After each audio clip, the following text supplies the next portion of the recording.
하나님 아버지, 하나님의 거룩한 이름을 찬송합니다. 임마누엘과 체루빔의 찬양을 받으시고 우리가 호흡 있는 날들 동안 주님을 찬송하는 하나님의 백성들이 되게 하여 주시옵소서.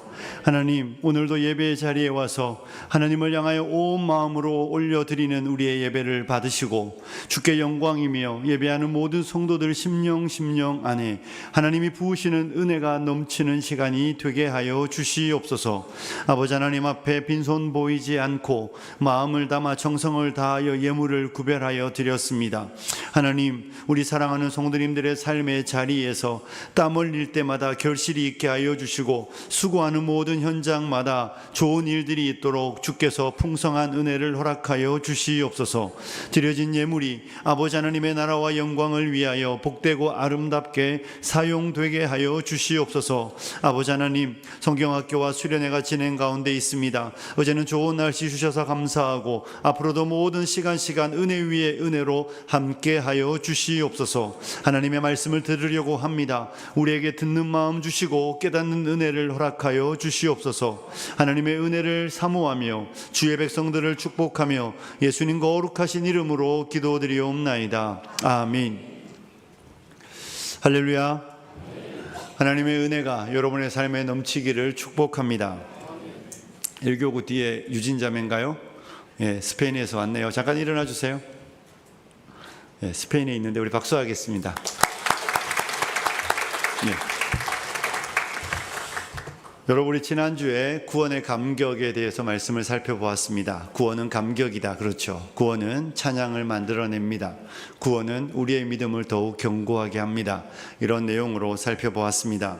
구원의 감격 가운데 예배하시는, 찬송하시는 우리 성도님들이 되시기를 축복합니다. 오늘은 우리가 그 구원하신 하나님의 목적이 무엇인가에 대해서 좀 살펴보려고 합니다.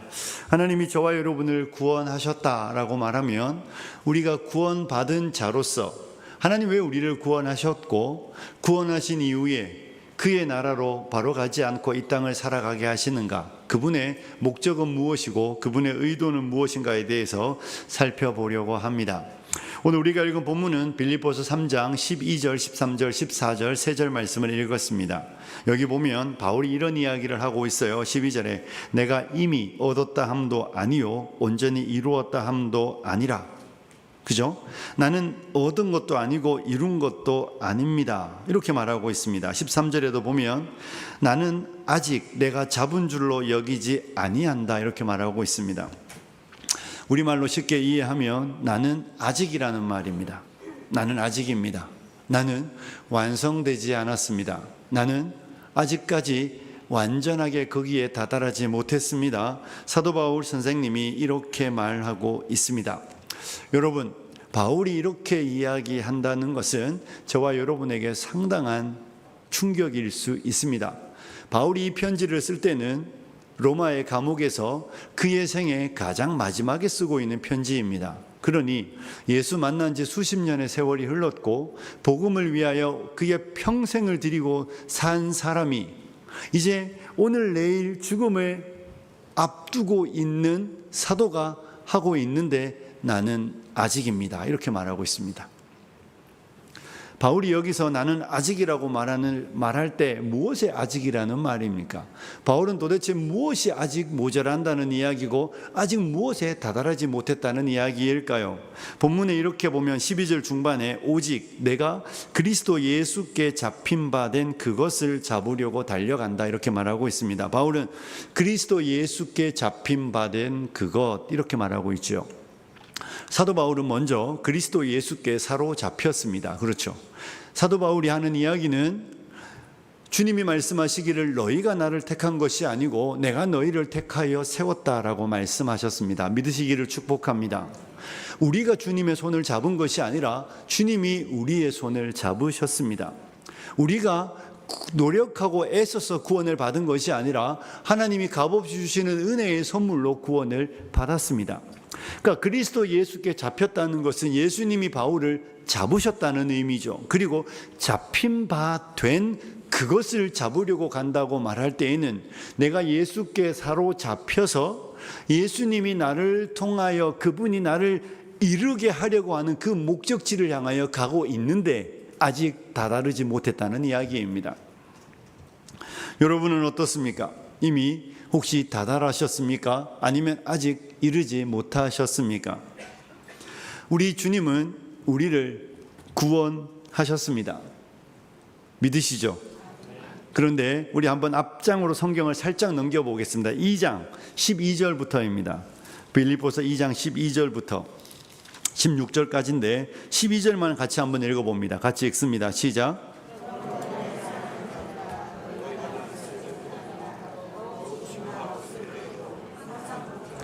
두렵고 떨림으로 너희 구원을 이루라. 아멘. 여기 보면 좀 이따 13절 쭉 보겠습니다. 나의 사랑하는 자들아, 너희가 나 있을 때뿐 아니라 더욱 지금 나 없을 때에도, 내가 너희와 함께 하지 않은 이때에도 맨 마지막에 뭐라고 말하고 있습니까? 구원을 이루라, 이렇게 말하고 있습니다. 구원 받으셨잖아요. 그렇죠? 구원을 받았는데 구원을 이루라는 말은 도대체 무슨 의미입니까? 그것도 항상 복종하여 두렵고 떨림으로, 너희가 정말로 두렵고 떨리는 마음으로 그 일이 이루어질 수 있도록 구원을 이루라고 말할 때, 우리가 지난주에 배울 때 구원을 받았다고 배웠는데, 이미 구원을 받았다고 말했는데 구원을 이루라는 말은, 이 두 가지는 충돌되는 표현이 아닌가요? 분명히 충돌이잖아요. 구원을 받았는데 구원을 이루라는 말은 받았는데 모자란다는 이야기, 받았는데 아직 받지 않았다는 표현처럼 들리고 있습니다. 그럼 구원을 이룬다는 말은 도대체 무슨 의미입니까? 사랑하는 성도 여러분, 이제 우리 조금 있으면 출산을 앞둔 산모도 있는데, 여러분, 아이가 엄마 뱃속에서 40주 있다가 태어납니다. 태어났으니까 사람이죠. 사람 맞습니까? 아닙니까? 사람은 사람인데 우리는 그 아이를 보고 온전하다 말하지 않아요. 그냥 갓난쟁이에요. 그 아이가 사람처럼 자라려면, 성인이 되려면 아직 멀었습니다.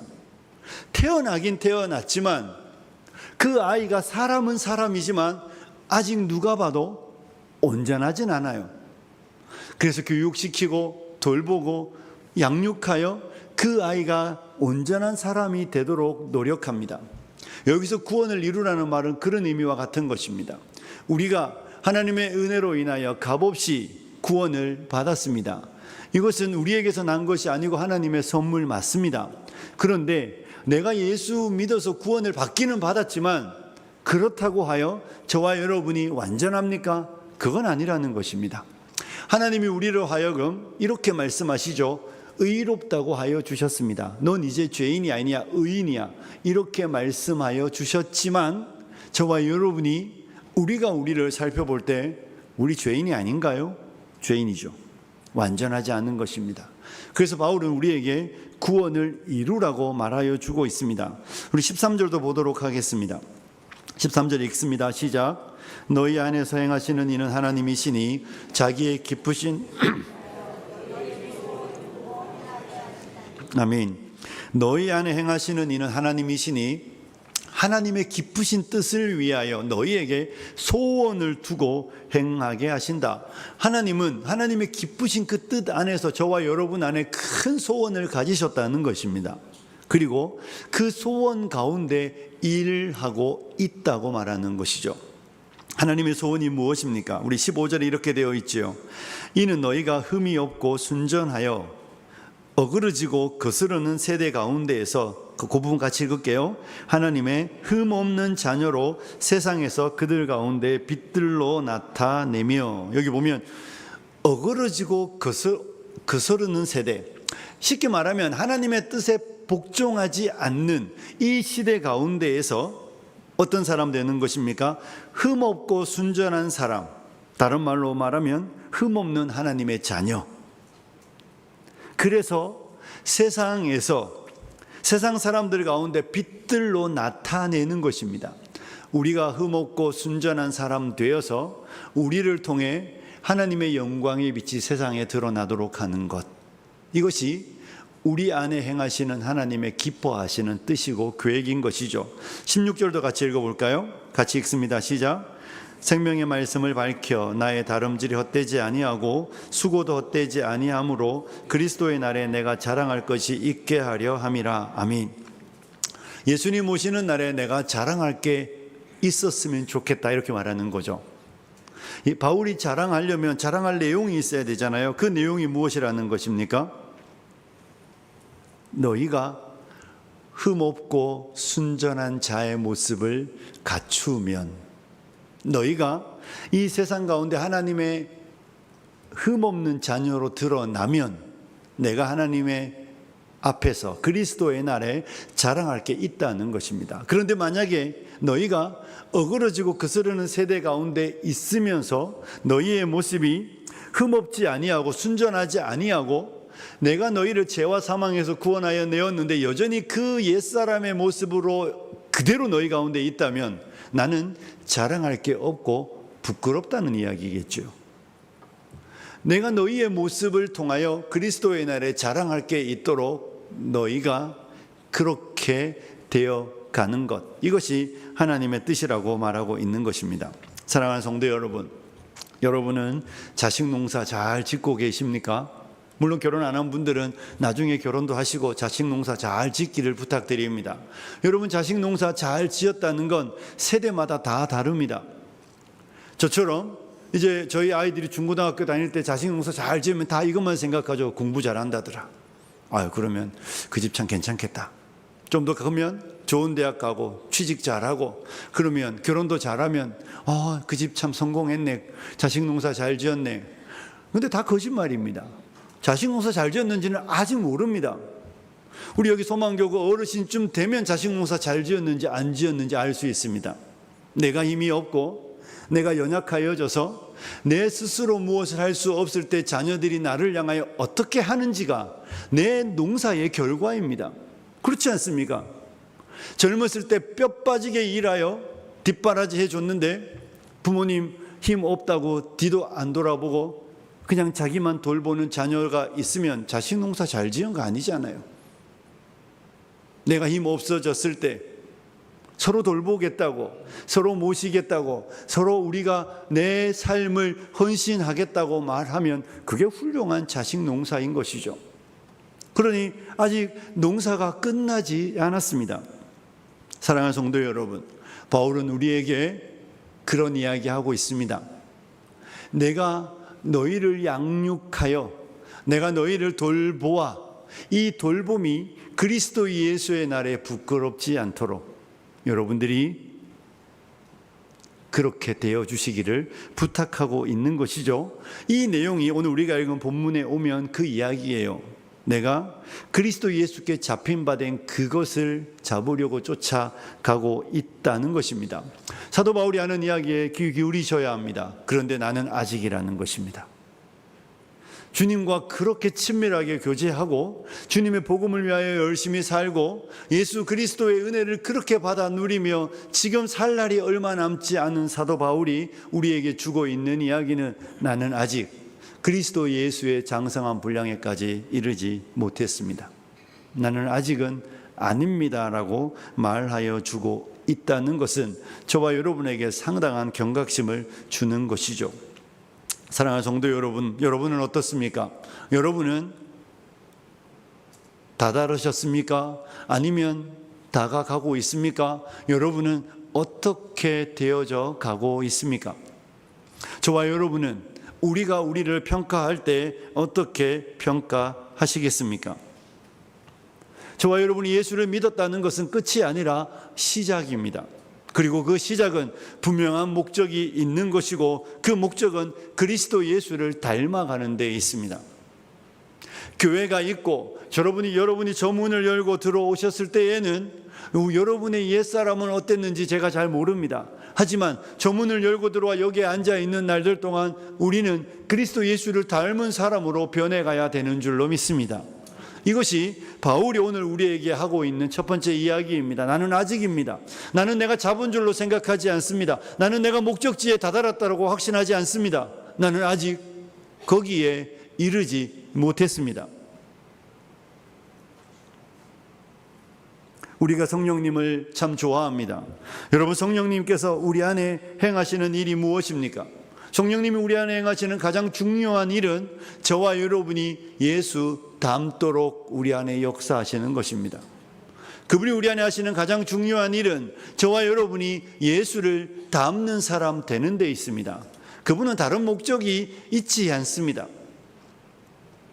하나님이 의롭다고 하여 주셨지만 여전히 우리 편에서 볼 때도 부족한 투성이인 우리를 그리스도 닮도록 성령께서 우리 안에 역사하시는 것이죠. 그래서 우리가 빛나는 하나님의 백성 되게 하시려고 성령께서 우리 안에 일하시는 것입니다. 여러분, 제가 아프리카 살았는데 아프리카는 다이아몬드가 참 많이 납니다.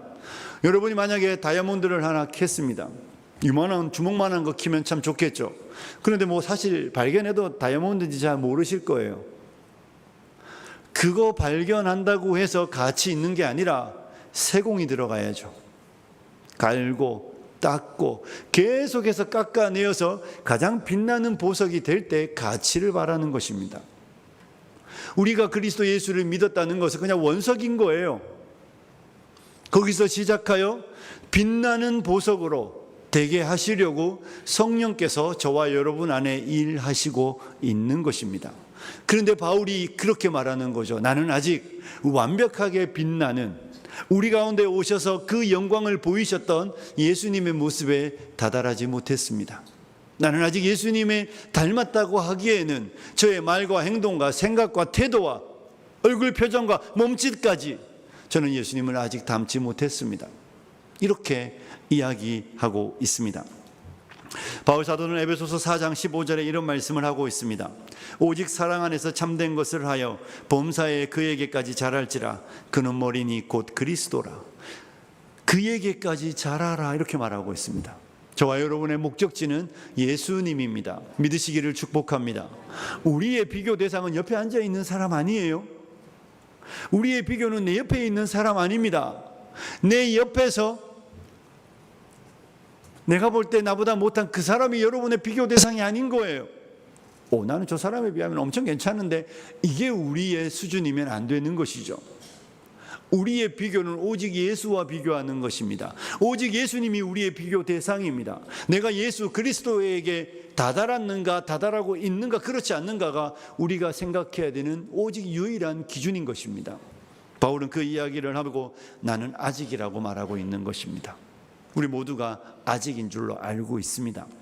자, 바울은 그러면서 13절에 이런 이야기를 하고 있습니다. 형제들아, 나는 아직 내가 잡은 줄로 여기지 아니하고, 그 다음 무엇이라고 표현하고 있죠? 오직 한 일. 뭐라고요? 오직 한 일. 두 가지가 아니에요. 바울은 오직 한 목적이라고 말하고 있는 것입니다. 세상은 재밌습니다. 100명 모아놓으면 100가지의 목적이 있습니다. 1000명이 모이면 1000가지의 생각이 있고 1000가지의 목적이 있습니다. 10,000명이 모이면 10,000가지의 생각과 10,000가지의 목적이 있습니다. 같은 팀이라고 생각해서 같이 모였는데 어느 날 봤더니 생각이 다른 것이 세상입니다. 그런데 바울은 뭐라고 말하고 있습니까? 오직 한 일입니다. 나는 오직 이 한 가지 목적밖에 없다고 이야기하는 것이죠. 교회는 이렇게 다른 사람이 모였지만 저문 열고 들어와서 예수를 믿는 순간부터 우리의 목적은 하나라는 것입니다. 저문을 열고 들어와서 여기에 앉아서 내가 예전에 예수님을 몰랐는데 예수님으로 말미암아 구원을 받고 예수를 나의 구주로 모셨다면 그 이후에 여러분의 목적은 딱 하나라고 성경이 말하고 있는 것입니다. 그 목적은 예수와 같아지는 것입니다. 여러분, 그 목적을 위하여 살아가고 있습니까? 그것이 여러분의 목적 되어야 여러분은 목적을 바로 설정한 것입니다. 저 문을 열고 들어왔는데 예수를 믿는다고 말하는데 그 이후에 내 목적이 성경이 말하는 하나님의 계획하는 목적과 다르다면, 하나님은 동쪽을 가고 싶은데 여러분 서쪽을 가고 있는 거잖아요. 하나님의 능력과 하나님의 역사를 통하여 이루고 싶어 하는 게 무엇인가? 하나님의 능력을 이용하여 내 인생에 무엇을 이루는 게 우리의 목적이 아닙니다. 그 하나님의 능력을 통하여 저와 여러분이 예수를 닮는 것, 이것이 바울이 말하는 오직 한 일입니다.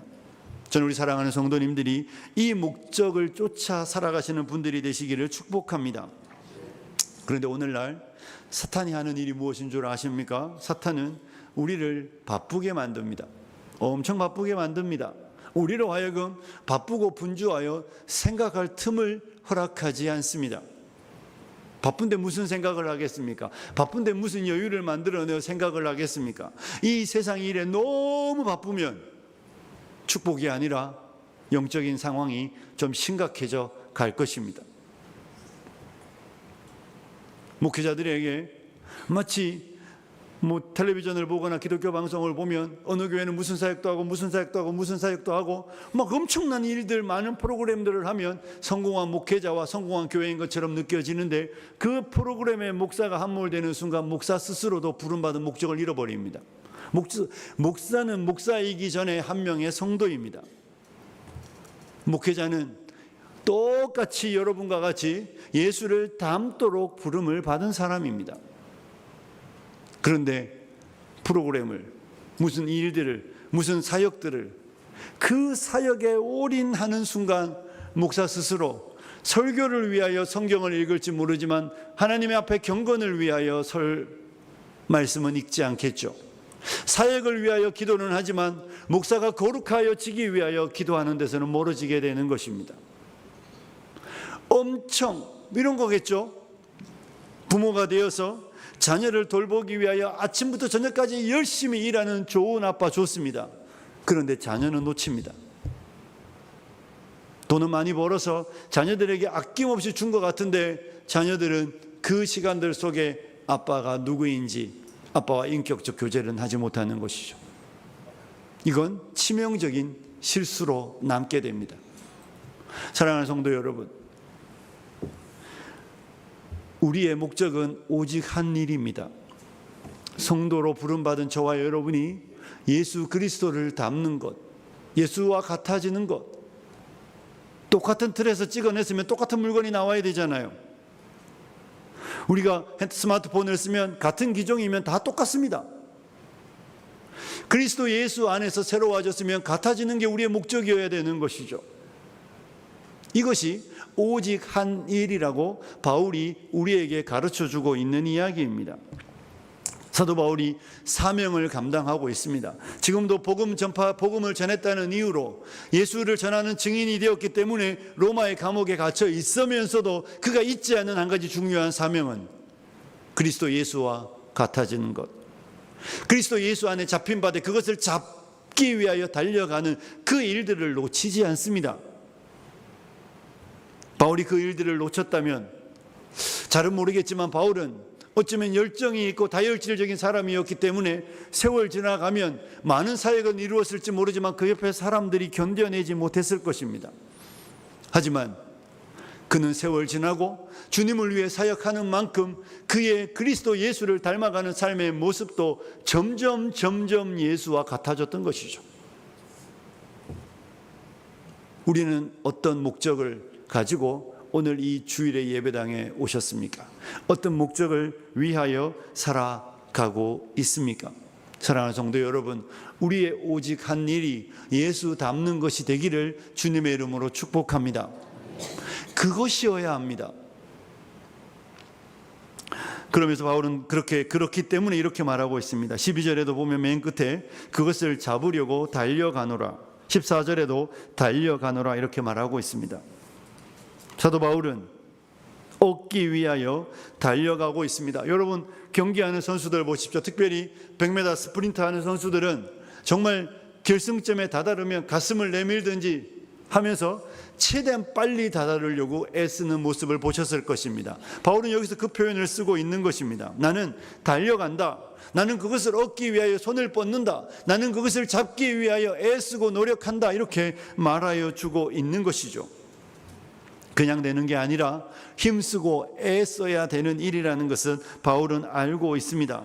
그래서 바울은 그 일을 위하여 지금 힘쓰고 애쓰며 달려가고 있다고 우리에게 거듭거듭하여 말하여 주고 있는 것입니다. 사랑하는 성도 여러분, 달려가고 있습니까? 여러분 애쓰고 있습니까? 힘쓰고 있습니까? 노력하고 있습니까? 그냥 되는 거 아니거든요. 달려가야 이룰 수 있다는 것을 성경은 우리에게 가르쳐 주고 있습니다. 가만히 있으면 되는 일이 아닙니다. 노력해야 되고 힘써야 되고 애써야 되며, 그 애쓰는 날들 동안 때로는 참 많이 마음도 아파야 됩니다. 여러분, 이런 경우를 생각해 보십시오. 부부싸움을 했는데 남편이 한 말에 큰 아픔을 받았습니다. 그래서 남편에게 받은 대로 돌려줘야 시원하잖아요, 그죠? 받은 대로 돌려주었습니다. 그리고 교회에 왔습니다. 여러분은 남편의 말만 생각하는 아내입니까? 아내의 말만 생각하는 남편입니까? 내가 억울해서 잠이 안 온다고. 하나님, 나 진짜 억울합니다. 혹시 그렇게 억울해서 잠이 안 오는 남편과 아내분이 있다면 1번. 자, 그런데 또 이런 사람도 있잖아요. 남편이 들은 말은 아내가 한 말, 남편이 한 말은 생각은 잘 안 나는데 내가 한 말이 너무 생각이 많이 나요. 너무 미안한 거죠. 그 말 한 것 때문에 너무 속상하면 2번입니다. 1번만 생각하면 이건 누구나 하는 이야기입니다. 세상 사람들도 다 그렇게 삽니다. 1번이 우리의 삶의 자세이면 변화는 안 일어납니다. 성도는 2번이어야죠. 들은 말은 들은 말이고 그 들은 말을 대하는 내 삶의 자세. 내가 왜 그렇게 말했을까? 내가 왜 그렇게 행동했을까? 내가 왜 그런 태도를 취했을까? 생각하고 힘들어하고 아파해야 합니다. 그러니 노력하고 애쓰고 엄청 힘든 일이죠. 이루기 위하여 달려가는 건 그런 의미겠지요. 여러분 열심히 달려가고 있습니까? 마틴 루터가 이런 이야기를 했습니다. 그리스도인의 생활은 소유하고 있는 것이 아니라 소유하려는 것이고, 경건한 사람이라기보다는 경건하게 되려고 하는 사람이라는 것입니다. 소유했다가 아니라 소유하려고 하는 것이고, 경건하다고 말하는 것이 아니라 경건해지려고 애쓰는 사람이 바로 성도입니다. 그럼 이렇게 말하면 우리 중에 이런 분들이 있겠죠. 목사님 참 힘든 삶이네요. 그러면 그렇게 살아가면 기쁨도 없고 수고로움만 있고 즐거움도 없고 그냥 늘 고통만 있는 거 아닌가요? 고개를 절레절레 흔들고 저는 그런 삶을 별로 살아가고 싶지 않은데요, 이렇게 말씀하실 수도 있습니다. 사랑하는 성도 여러분, 즐겁지 않을까요? 예수를 닮아가는 건 즐겁습니까? 즐겁지 않습니까? 모범 답안은 즐거운 거 맞아요. 그런데 여러분은 즐겁습니까? 여러분이 예수를 닮아갈 때 즐겁습니까? 내가 예수를 흉내낼 때 즐겁던가요? 내가 예전에 화를 냈었는데 이제 화내지 않고, 내가 예전엔 짜증냈었는데 짜증내지 않고, 그렇게 나에게 가시돋친 말을 하는 사람을 보면서도 왜 저런 이야기를 할까 한번 생각해보고 그 사람의 마음을 헤아려주는 내 모습을 볼 때, 그렇게 살아가는 내 모습을 바라볼 때 여러분 즐겁지 않습니까? 예수를 믿는 일들은 물론 수고롭고 힘든 일 맞습니다. 예수를 닮아가는 일들은 참 피곤한 일입니다. 그런데 그것은 참 즐거운 일이고 기쁜 일입니다. 이런 거 한번 생각해 보십시오. 여러분이 제일 싫어하는 요일이 언제죠? 월요일. 월요일이 왜 싫습니까? 출근해야 되니까 싫습니다. 직장을 좋아하지 않기 때문에 직장이 힘든 거예요. 우리 사업하시는 분들은 월요일이 힘들지 않습니다. 직장인, 월급쟁이 치고 월요일이 즐겁다는 사람은 정신 나간 사람입니다. 그 일이 좋아서 가는 게 아니기 때문에 그래요. 가야 하니까 가는 거잖아요. 그런데 혹시 남편분들 중에 밤낚시 좋아하시는 분 있습니까? 밤낚시 좋아하는 남편, 밤에 낚시 가면서 힘들다고 나가는 남편 있습니까? 또 가야 돼, 이러고 가는 사람 아무도 없습니다. 내일이 낚싯날인데 막 이틀 뒤가 낚싯날인데 낚시 장비 집에 와서 낚시 장비 꺼내서 집 청소는 안 하면서 낚시 닦잖아요. 닦고 준비하고 부족한 게 없는지 챙기고 막 주문하고 그리고 가는 날 아침에는 엄청 행복해요. 그날은 막 기다려줘요. 낚시 힘든 일 맞거든요. 피곤하거든요. 하나도 안 피곤합니다. 왜냐하면 좋아하는 일을 하니까. 제가 아는 분 중에 이런 분도 있습니다. 축구를 너무 좋아해서 축구하기 전날은 유니폼 입고 잔대요. 빨리 나가려고. 족구복 입고 주무시는 거 아니시죠? 여러분, 좋아하는 일은 힘들지 않습니다. 좋아하는 일은 안 피곤해요. 뭐 축구하다 다치면 안 아픕니까? 아파요. 부러지면 목발 짚고 막 몇 개월 속상해합니다. 왜 속상하는지 아세요? 못 뛰어서 속상해요. 아파서 속상하지 않아요. 예전에 목사님들 보니까 정말 제가 목회자 축구할 때 보니까 장난 아니더라고요. 의사가 6개월 뛰지 말라 그랬는데 한 달 뒤에 나와요. 한 달 뒤에 올 때는 이렇게 말합니다. 안 뛴다고 그냥 볼 거라고. 웬걸? 저쪽에서 공 차고 있어요. 포기하지 못해요. 너무 좋아하니까. 힘들지 않아요. 할 수 있는 게 기쁨이죠. 예수를 닮는 것도 똑같습니다. 내가 예수님과 같아지는 게 인생의 목적인 사람은 예수님과 같이 말하지 못하면 속상하지, 화를 못 내서 속상하지 않아요. 예수님처럼 행동할 때마다 너무 행복한 것이죠. 오늘 내가 참아낸 것이 내 인생에 너무 큰 보람입니다. 하나님께서 주님이 우리에게 보여준 사랑처럼 주님은 생명도 주셨는데 형제를 위하여 무엇을 나눌 수 있을 때 너무 기쁘지. 그런데 하나님이 내 마음에 주셨는데 그 말을 순종하지 못하고 흘려보내지 못할 때 행하지 못한 것으로 인하여 엄청 속상해합니다. 예수님과 같아지고 예수님처럼 말하고 예수님처럼 행동할 때, 할 수 있을 때 그 기쁨은 이로 말할 수 없는 것입니다. 사랑하는 성도 여러분, 달려가는 일, 주님 닮는 일이 우리의 인생의 목적인 사람은 절대 그 일이 수고롭지도 힘들지도 괴롭지도 않습니다. 가시 같은 이웃이 나타나도 괜찮습니다. 오직 나의 반응과 나의 태도와 나의 행동에만 집중하는 것이죠. 그리고 주님과 같아질 때 내 삶은 기쁨으로 충만해지는 것입니다. 사랑하는 성도 여러분, 바울은 그러면서도 13절에도 이런 말씀을 하고 있습니다. 형제들아, 나는 아직 내가 잡은 줄로 여기지 아니하고 오직 한 일, 즉 뒤에 있는 것은 뭐하고요? 잊어버리고. 바울은 내가 지금 여기까지 왔다 라고 말하면서 나 정도 돼야지 이렇게 말하는 게 아니에요.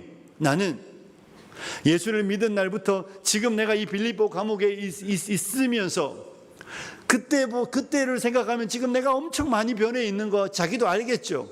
하지만 잊어버린다는 것입니다. 왜냐하면 아직 가야 될 길이 남아있기 때문에, 아직 예수님의 모습에 비하면 여전히 내가 부족하다는 것을 알기 때문에 나는 내가 뒤에 있는 건 다 잊어버린다. 과거에 했던 일, 과거의 내 모습, 과거에 나 이랬는데 지금 이쯤 된다고 이렇게 말하는 게 아니라 분명히 지금 옛날보다 훨씬 괜찮은 사람이지만 만족하지 않는 것이죠. 다 잊어버리고 앞에 있는 것을 잡으려고 달려간다라고 말하고 있습니다. 사랑하는 성도 여러분, 여러분 지금의 모습에 만족하시는 건 아니시죠? 과거에 비해서 지금 개가천선했다고 말할 수 있을 만큼 변하신 분들도 있겠지만 만족하시는 건 하나님의 뜻도 아니고 우리가 스스로 생각하는 어리석은 판단입니다. 사도 바울처럼 과거는 잊으십시오. 아직까지 닮아가야 될 많은 모습이 나타나지 않습니까? 내가 오늘 왜 그렇게 말했을까? 내가 오늘 왜 그렇게 행동했을까? 내가 왜 그런 표정을 지었을까? 내가 왜 그렇게 생각했을까? 라고 생각하며 예수님이라면 그렇게 말하지 않았을 텐데, 예수님이라면 그렇게 행동하지 않았을 텐데, 예수님이라면 그런 표정으로 그렇게 그 사람을 대하지 않았을 텐데 생각하고 과거는 잊고 앞에 있는 거, 그리스도께서 위에서 부르신 부르심의 그 상을 바라보고 달려가는 우리가 되어야 할 줄로 믿습니다. 사랑하는 성도 여러분, 이제 말씀을 정리해 가겠습니다. 저와 여러분이 예수를 닮아가면 14절에 바울이 이런 표현을 합니다. 부르심의 상을 위하여 달려간다. 이 상이 무엇인지는 잘 모릅니다. 어떤 사람은 정말 천국에서 어떤 상이 있을 것이라고 말하는 분들도 있습니다. 그리고 어떤 분들은 내가 예수를 닮는 것 자체가 상이라고 말하는 분들이 있습니다. 내가 예수의 그 아름다운 모습에까지 이르는 것이 내가 하나님이 내게 주신 은혜다, 내가 받은 상이라고 말하는 분들도 있습니다.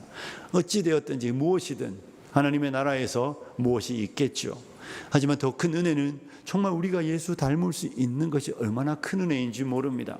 이전에는 내 옆에 사람들이 오면 늘 피 흘리고 쓰러졌는데 이제는 내 옆에 사람들이 오면 위로받고 평안을 얻고 내 옆에 있는 일들이 불편하지 않으면 얼마나 좋습니까? 그늘에 앉아, 이 더운 여름날에 시골에 가면 원두막에 앉아있는, 그늘에 앉아있는 그 행복감들처럼 내 밑에 내 옆에 누가 와서 그 사람이 참 행복하면 얼마나 기분이 좋습니까? 예수 믿은 지 10년, 20년, 30년, 40년이 지났는데 사람들이 내 옆에 오는 걸 꺼려하고 불편해하면 내가 아직 많이 모자라는 것이죠. 내가 그 부르심의 길을 달려가지 않기 때문에 세월 가도 내 옆에 사람들이 계속 불편해하는 겁니다. 목적을 다시 설정하셔야 합니다. 예수의 은혜의 그 부르심의 목적을 잘못 잡았기 때문에 살아온 날들 동안 아무 일이 안 일어나고 있는 것이죠. 사랑하는 성도 여러분, 구원의 목적은 이제 구원받았으니 아무렇게나 살아도 천국 간다가 아니라 예수와 같아지는 것입니다.